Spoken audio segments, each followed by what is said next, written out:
Hola hermanos, Dios les bendiga, bienvenidos a este devocional. Disculpen la tardanza, teníamos todavía algunas cosas por ajustar aquí para la transmisión. Hoy quiero compartir con ustedes, hermanos, la experiencia del apóstol Pablo en Atenas, aunque no voy a ir con la historia completa. Hoy quiero hacer como un tipo de introducción. Es importante que nosotros consideremos algunas cosas, reflexionemos en algunas cosas importantes. Quiero ir a 17:16. Aquí lo tienen en la pantalla. 17:16, Pablo en Atenas. Y voy a compartir con ustedes del 16 al 18, solamente. Porque sí hay elementos que necesitan que nosotros reflexionemos. Dice aquí. Mientras Pablo los esperaba en Atenas, recordarán ustedes el contexto de lo que pasó anteriormente. Bueno, Pablo sale para conservar su vida, porque los alborotadores de Tesalónica ya han llegado también a Berea. Y entonces, mientras Pablo los esperaba en Atenas, que es el lugar donde habían llevado a Pablo por su seguridad, su espíritu se enardecía. Fíjese lo que dice la palabra. Su espíritu se enardecía viendo a la ciudad entregada a la idolatría. Aquí hay bastante para poder compartir, hay bastante para poder reflexionar. Quiero llamar su atención a una biografía. La biografía de un hombre que se llamó Juan Calvino. Juan Calvino fue un hombre que inicialmente desarrolló una cierta doctrina, aunque posteriormente los que se abrazaron de esa doctrina, desde mi perspectiva muy particular, la desvirtuaron, la llevaron al exceso. Alguien dijo por ahí que Calvino no era calvinista, no voy a dar más antecedentes de esto, pero en la biografía de Juan Calvino dice que él un día iba caminando por las calles de aquella gran ciudad, lloviendo, cayó de rodillas y estaba llorando en medio de la calle, hasta que una mujer se le acercó y le dijo: buen hombre, póngase de pie, ¿qué es lo que le pasa? ¿Qué es lo que lo pone triste? Y entonces Juan Calvino respondió a esta pregunta: me siento profundamente conmovido y triste porque camino entre los muertos. Así dice la biografía de Juan Calvino. ¿Qué es lo que él quería decir? Él consideraba que las personas que caminaban a su derredor estaban muertos en la vida espiritual y lo abrumó tal peso y tal incapacidad de poder abrirle los ojos a cada una de las personas en particular. Entonces, el peso lo abrumó de tal manera que cayó de rodillas en medio de la calle, haciendo caso omiso a la etiqueta, al qué dirán, etc. Esa parte se parece mucho a lo que está pasando hoy aquí. Dice la palabra del Señor que el espíritu de Pablo se enardecía, viendo a la entregada a la idolatría. Y aquí, mis amados hermanos, me voy a culpar a mí mismo, me voy a culpar. Yo soy culpable de caminar sin pesar. Yo soy culpable de caminar sin pesar. Decía el pastor Rubén Burguete Terroso, allá del Divino Salvador, decía: me duele que no me duela. Y él decía esa frase, pero es bien profunda esa frase. Me duele que no me duela. Esto está pasando aquí. Cuando yo leo esta palabra, sí, no puedo continuar al versículo 17 sin antes hacer una reflexión. ¿Por qué enardecía el espíritu de Pablo al ver a la ciudad entregada a idolatría? ¿Por qué? Por la profunda convicción de la condición humana. Él estaba profundamente convencido, enteramente convencido, de que sin Cristo no hay salvación.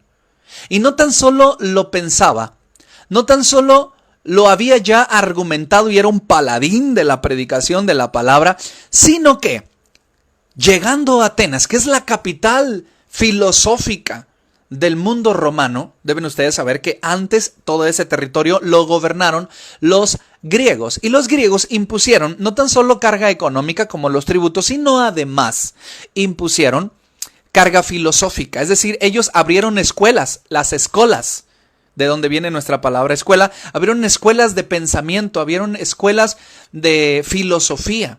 Entonces, por todo el reino se abrieron escuelas para pensadores, filósofos, arquitectos, etcétera, pensadores. La implementación del helenismo o del pensamiento griego fue anterior a la posición romana. Decayó el imperio griego y se levantó el imperio romano. El imperio romano solamente vino a imponer carga económica. Dejaban que los pueblos pensaran lo que quisieran y actuaran como que quisieran, siempre y cuando se pusieran, como dicen acá en México, la del Puebla. Puebla es un equipo mexicano que usa una camisa, pero tiene una franja aquí. Para los que son de otros países, ponerse la del Puebla en México significa darnos la mitad de lo que ellos tienen. Darnos. Es decir, el imperio romano solamente quería el tributo, solamente quería que le dieran lo que le correspondía y no se metió con pensamientos, con filosofías, con idiosincrasias, con religiones, no se metió. Pero vestigios de aquella posición helénica o griega habían quedado en Atenas. Aunque Atenas era dominada por el imperio romano, todavía había quedado la cultura de la filosofía. Filosofía o filósofo es el amante de la sabiduría. Filosofía, el amante de la sabiduría. Entonces, la filosofía era idolatría desde la perspectiva del apóstol Pablo, porque se entregaban a las divinidades, se entregaban a los placeres, se entregaban a la ignorancia. De tanto pensar, habían llegado a la conclusión de que ellos eran semidioses. Y eso está sumamente interesante porque Pablo, agobiado, apesadumbrado, aterrado por la tremenda idolatría que imperaba en Atenas, le ardía su corazón, se enardecía su alma, su espíritu de pesar. Y aquí yo quiero dar una reflexión. ¿Le pesa, hermano? Digo, yo no le acuso ni le culpo, sin antes acusarme y hacerme responsable yo de, como decía el pastor Rubén, me duele que no me duela. El apóstol Pablo la pasaba mal cuando caminaba en un ambiente idolátrico perdido. Y dice la palabra del Señor, mientras Pablo los esperaba en Atenas, su espíritu se enardecía viendo a la ciudad entregada a la idolatría. La palabra enardecer también tiene una connotación de hastío, de enojo, de fatiga emocional. Enardecía. Así que discutía. Fíjate, Pablo no enardecía pasivamente. Pablo no la pasaba mal pasivamente. Es decir, su espíritu no se enardecía ahí sentado en la banca. No la pasaba mal y no lloraba por el mundo perdido allí, sin más ni hacer nada, ¿no? El enardecer, el arder del corazón y del espíritu por la inconformidad de que la gente está sin Cristo, sin fe y sin esperanza, lo arrojaba, versículo 17. Así que discutía en la sinagoga con los judíos y piadosos. Discutía, es decir, argumentaba, proponía la verdad de Cristo Jesús. Judíos piadosos. Y no se conformaba. Fíjate, en todas las ciudades en las que hemos visto al apóstol Pablo predicar el evangelio, iba a la sinagoga. Ya lo he dicho varias veces, el puente, la conexión cultural, religiosa de los judíos con el Mesías la usaba. Pero en esta ocasión, además de la sinagoga, fíjate lo que hacía. Se iba a la plaza. La plaza era como el lugar de concurrencia de aquellos lugares. Es el lugar donde iba mucha persona. No es la típica plaza mexicana con en medio un kiosquito y luego la iglesia católica romana y luego la oficialía o la municipalidad. No eran ese tipo de plazas. Más bien eran plazas comerciales. Eran como los mercados. Los mercados donde se hacían los trueques, donde se hacían las ventas de esclavos, donde se hacían las ventas de víveres, donde se hacían los negocios. Allí era la concurrencia de la gente en la plaza, cada día con los que concurrían. Es decir, el apóstol Pablo, el enardecer, la inconformidad, el ímpetu, el enojo, mezclado con esa tristeza, lo arrojaba a predicar. Lo arrojaba a argumentar, lo arrojaba al ministerio. Con los judíos y también con los griegos en las plazas. Aquí quiero llamar tu atención, mi amado. Dos cosas. Número uno, ¿cómo estás caminando entre los muertos? ¿Cómo te sientes?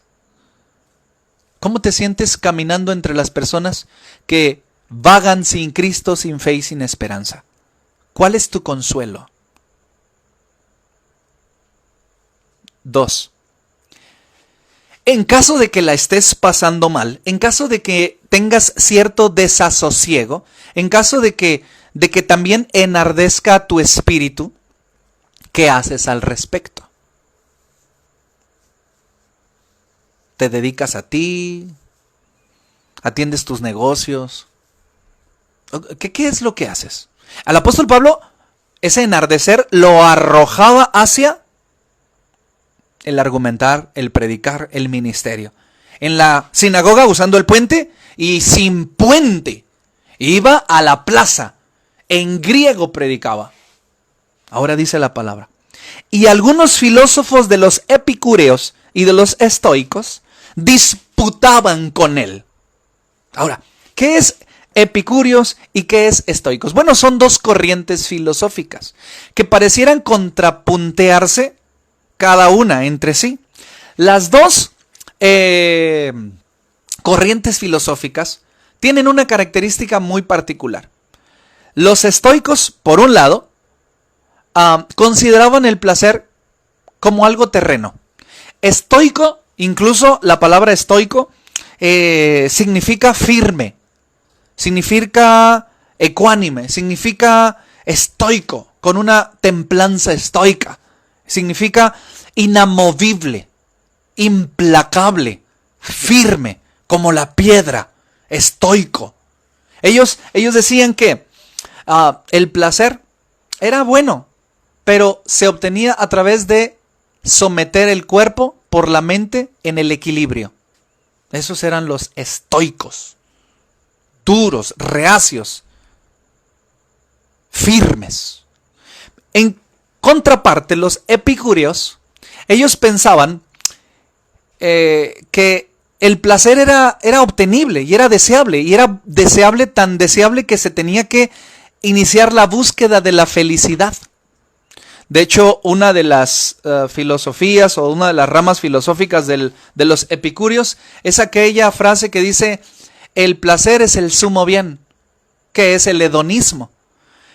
Epicúreos y estoicos, contrarios entre sí, discutían con el apóstol Pablo. Los dos pareciera que en sus conceptos filosóficos habían emprendido una búsqueda de la felicidad. Cada uno tenía su propia argumentación de cómo obtener y cómo definir la felicidad. Cada uno tenía su forma. Pero aunque entre ellos no se ponían de acuerdo, pues son diametralmente opuestos en ciertas posturas filosóficas, los dos en conjunto contra Pablo. Eso está bien interesante. Dice, y algunos filósofos de los epicúreos, de la escuela epicúrea, de la doctrina epicúrea, y de los estoicos, de la escuela estoico, del estoicismo, disputaban con él, y unos decían, fíjese la argumentación, ¿qué querrá decir este palabrero? ¿Qué querrá decir este palabrero? Dice la Reina Valera 60, lo tiene en la pantalla.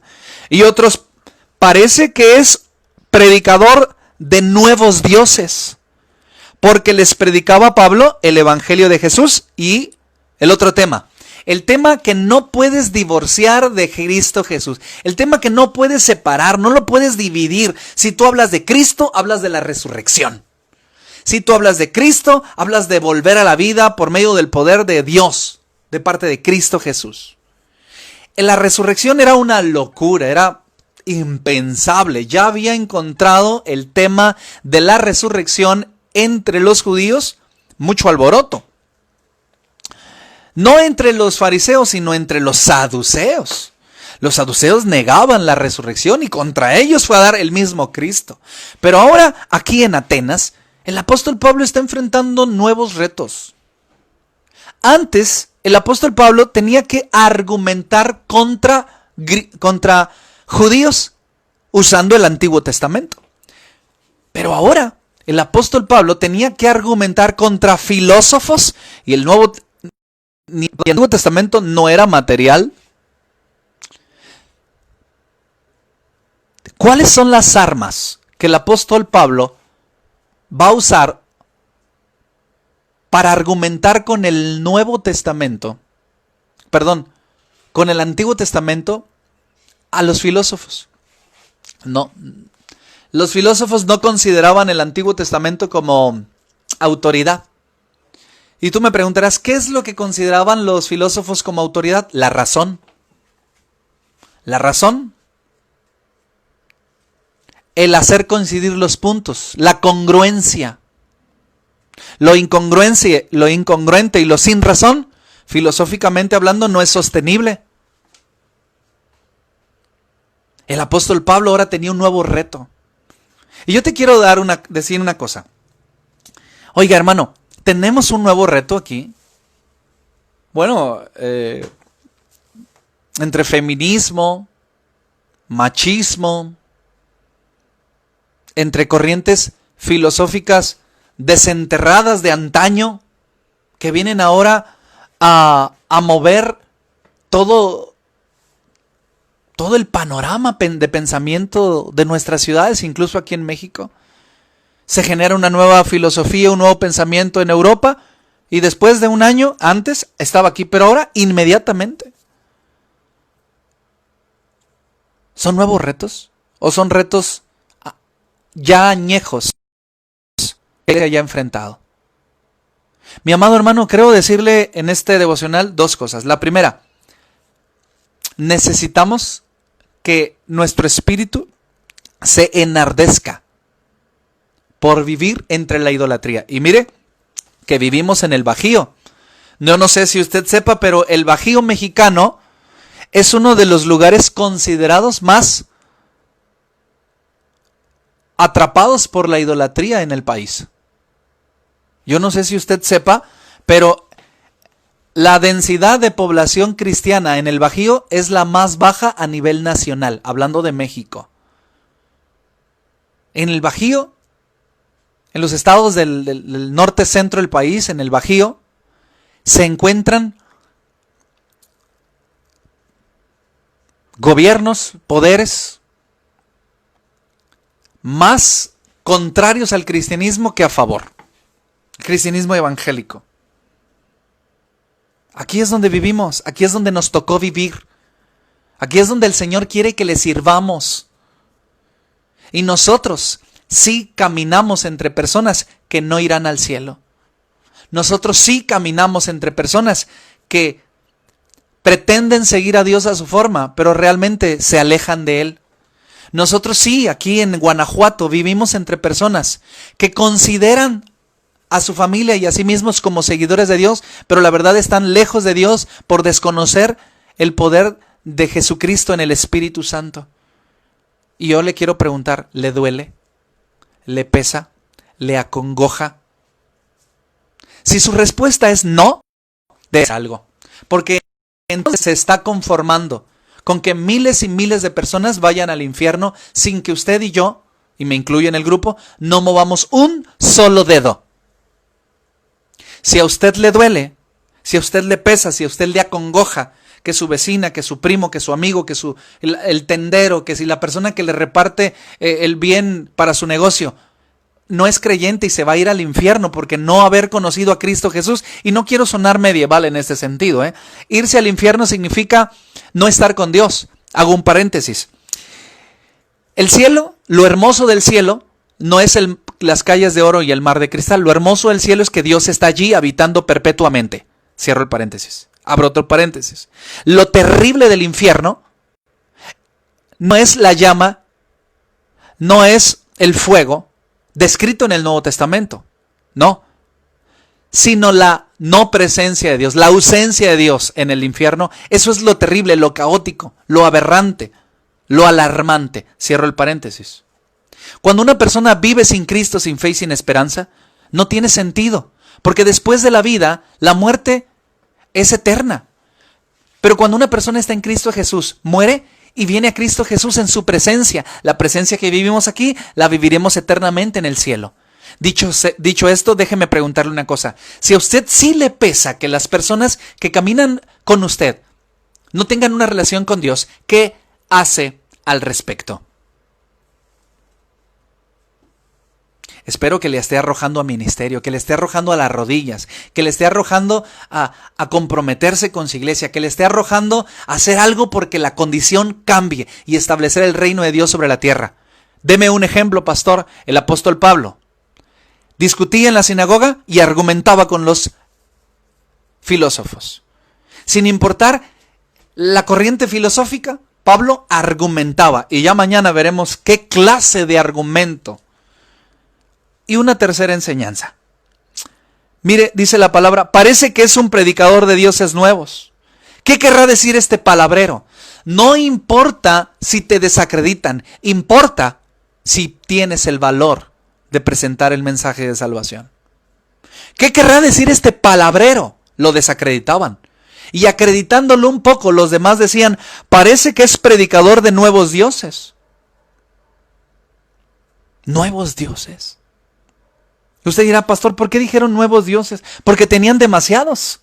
Tenían Dios para el mar, tenían Dios para la tierra, diosa de la fertilidad. Tenían Dios del sol, Dios de los dioses. Tenían Dios de la mentira, Dios de la trampa. Tenían dioses para todo. Y cuando Pablo dijo, Jesucristo es Dios, digo, es el nuevo Dios. Fórmate porque ya tenemos bastantes. ¿Se imagina, hermano? El reto filosófico, ministerial, el reto espiritual, la pesadumbrez espiritual que había en aquel ambiente, lo tenso, lo tremendo que caminaban esas personas, y aún allí brilló la luz de Cristo. No me diga, mi hermano, que ahora está más difícil. Recuerde que el reto que usted está enfrentando, ya otros lo enfrentaron. El reto que usted y yo enfrentamos, ya lo enfrentaron otros. Tenemos antecedentes de la victoria de Cristo Jesús. Vayamos por la victoria. Que le duela, que no le duele. Y cuando le duela, que la gente vaga sin Cristo, sin fe y sin esperanza, haga algo. Y ese algo que sea ministerial. Amén. Vamos a orar al Señor.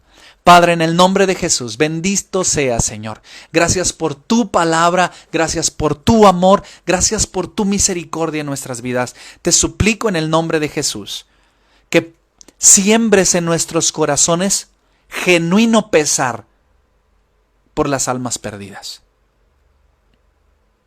Nos conformamos con cantar canciones, nos conformamos con hacer cultos, nos conformamos con tener una vida cristiana, cuando el mundo se pierde, Señor. Permítenos que caiga el peso sobre la primera iglesia bautista de León, Guanajuato, el peso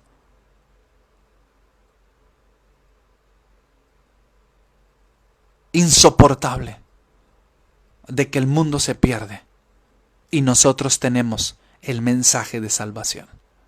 Te lo pido, Dios, mueve los corazones.